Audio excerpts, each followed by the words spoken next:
Hello everyone, Jesse Webb, TradersPro.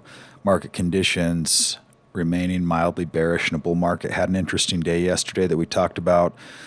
Areas, some support on that S&P 500 that we did get some reaction on. We'll look at that chart here shortly. Short-term market information here. Still just within this retracement, pulling back right here. We've got the red and the green, which represent the breadth of the market and the momentum of the market. And both of those obviously are pulling off of highs. We'll look at the individual charts down as we scroll down to the bottom, but this current chart is showing them combined and those together. And so typically, this is not, if you look at the S&P 500 location, we start to move out of some of these lows and we get that momentum spike moving in. Breadth hadn't caught up. This was one of the things we were watching as the market was starting to evolve, and you had a lot of indecision right here because this ultimately was the market bottom back in October. And as we're starting to climb out of that bottom, we saw nice momentum, and back here you can see that we had sentiment and breadth moving all the way down to that bearish side. And as the market started to rally, there was a sharp spike in breadth, which is good to see off of a market low, and then you start to get momentum. But breadth has moved pretty high back up into these ranges in this last move, so some continuation there. We had a pretty big shift over to stocks in uptrends as a majority versus stocks in downtrends. So now we're seeing all of that pull back and retrace, and as of now, it's still looking like a retracement. So we're still in that mildly bearish, still in the bull market. This is a very slow moving indicator, and so that turned back here in April. And so as that new trend started to develop, this down here just creating some uncertainty as we get a new confirmation of a trend direction, and that's the current state of the trend direction. That being said, we're at the upper end of that range, which also is indicated by this line here. Okay, now this indicator tops out about 5. I may need to go in and start to adjust that with the amount of volatility we're seeing, because we saw the market lows, it bottomed out around negative 22, and we're currently up at around 15.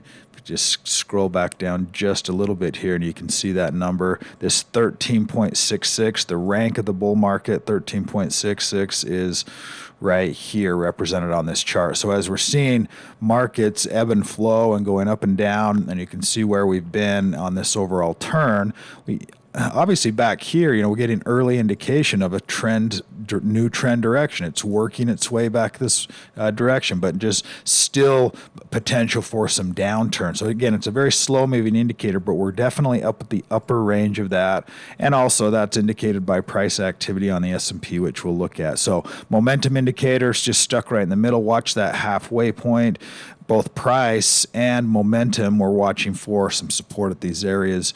And then also the breadth indicator, which is the internals as far as the percentage of stocks that are in uptrends within the S&P 500, 58. So we're about, again, becoming trendless. Half the stocks up, half the stocks down, and we'll continue to watch that. The other indication we get, let me go to sentiment. So sentiment, we're just seeing this area of still high complacency in terms of fear. This is based on a fear indicator, and we're just not seeing any fear yet, which could create a buy the dip scenario. Let's look at buy sell ratio. Buy sell ratio has turned negative, which is 0.61, which is less than 1. So anytime we have a breadth indicator that is less than 1, that means red is on top. Red is in charge right here. So we also feel that in the price activity of SPY. I typically use SPY or S&P 500 just as the main market indicator. It's enough stocks, in my opinion, for it to be a good indicator of what the market's doing as a whole. And we also have a good representation of what's happening in the market. Just some indecision. We're stuck now in yellow, which is kind of that pause mode. It's essentially the yellow light. If we're moving higher and we're starting to get some yellow lights, it's which direction are we going? Are we going to end up heading lower, or are we going to end up going higher? This is a momentum methodology. So we're looking for, as the momentum starts to shift and we get confirmation of that momentum, then we want to focus on the green. If we were focusing on bearish momentum, let me go out on this 1 year chart, let me go out to 2 years actually, then we can get, we're focusing on the majority of the bearish momentum.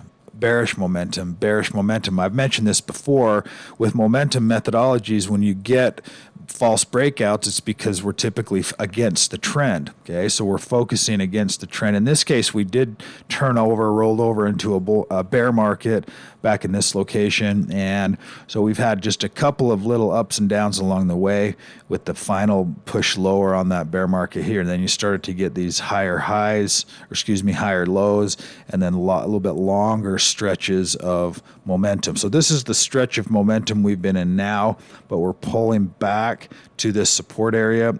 We're also at the upper ranges now of S&P 500. So resistance, be watching for some support. It's a very strong market still, and I'd be watching for a bounce and for buying into these locations and a potential attempt at either recent highs or new highs. If that doesn't happen and we continue to slide back down, particularly if we break through this support area, then something larger is happening, and we need to be paying close attention to that. Now, that being said, you're starting to hear a lot of discussion about recession, and that is certainly a possibility. So some of the things to start to be aware of in that case. Bond yield curve, this is always an interesting chart, and there's always discussion and argument on that.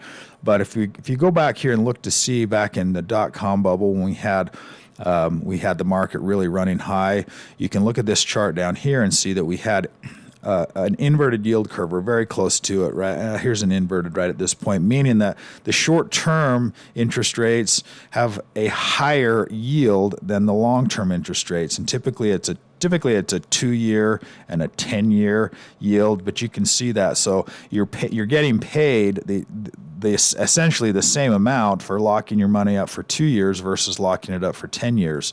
And that typically is a sign that the Fed has got short-term rates higher and longer-term rates lower to slow down the amount of borrowing, to slow down the ability to create liquidity in the marketplace. And as that shifts and we turn into a downtrend, this is the '02 downtrend. Then we had the subprime rally and a commodity rally, and then we had the blow up of those subprimes. And this is what a normal yield curve looks like when you have this information. These shorter term yields here are paying less than the longer term yields. That's a normal looking yield curve when it's going up this direction. And an inverted yield curve is just what I was showing you here. But let's move along here and look to see. You can see during this entire uptrend, interest rates were just very, very low, both on the short and the longer term. And as we started to climb here, we ran into COVID. So this was the COVID move. You can see we just really, interest rates just plummeted in that 2-month time frame. Okay, this is only about a 2 or 3 month time frame that I'm scanning over here for that COVID drop. And then we started to rise. Fed didn't do anything. Now Fed is starting to rise. Fed is starting to rise. And this is as of right now. So as of right now, we've got a 10-year, which is paying, less yield than a 2-year. This is always very concerning in economic conditions, and it's a very slow-moving process and a slow-moving trend. But in terms of that, we need to start being very aware of a possibility of a reversal at these locations. We'll continue to watch and see as market conditions evolve. That's why we look at it from day to day instead of minute by minute. Even day by day sometimes is a little bit too short term because things happen over the course of months on some of these patterns. We're also seeing, if we go into the indices here, the indexes tab, Dow Jones Industrials, we're seeing that buy-sell ratio start to tick back as well. A lot of stocks pulling back into that hold range. Here's a list of those currently: JP Morgan, Merck. A lot of these are in downtrends, which is interesting because you've got you're starting to get some of those stocks that were leading, although Chevron may have a bit of a pullback. potentially could be one of these oil stocks that we start to see pull back and start to move up here just a little bit, because that oil trend is really starting to emerge, and this trend could start to be reversing here. Let's look at some new buys on the list here today. Let me refresh this, and we'll get those pulled in here. LMB. Let's go look at, let's go to that 6-month time frame. LMB, decent bullish profile, nice uptrend, pullback, possible continuation on that stock. Let me go to my new buy list here. And IRON, which has been in a nice uptrend, it's got a 99 rank, so it's been a mover, really since this bull market began.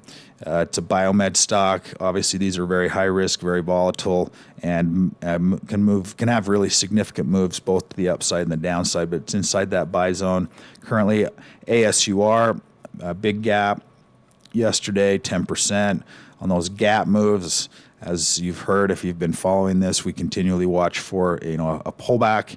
Ideally, if you get a big large gap, this is a little more ideal of a scenario, and that is a smoother trend, a pullback to support, and a confirmation bar here moving from hold back to buy, and it's inside of this buy zone. Okay, so CBay, which has also been a high flyer and a strong mover, had a big gap here, probably on some earnings, and making that top list for today. And then also Eli Lilly, it had a huge gap, 15%, and has certainly moved up in the way up the stratosphere of momentum, 518. Needs some time to pull back. NVO, same story right here. Large cap pharma having some big gaps on the day. That'll do it for today's update. Everyone have a fantastic day today.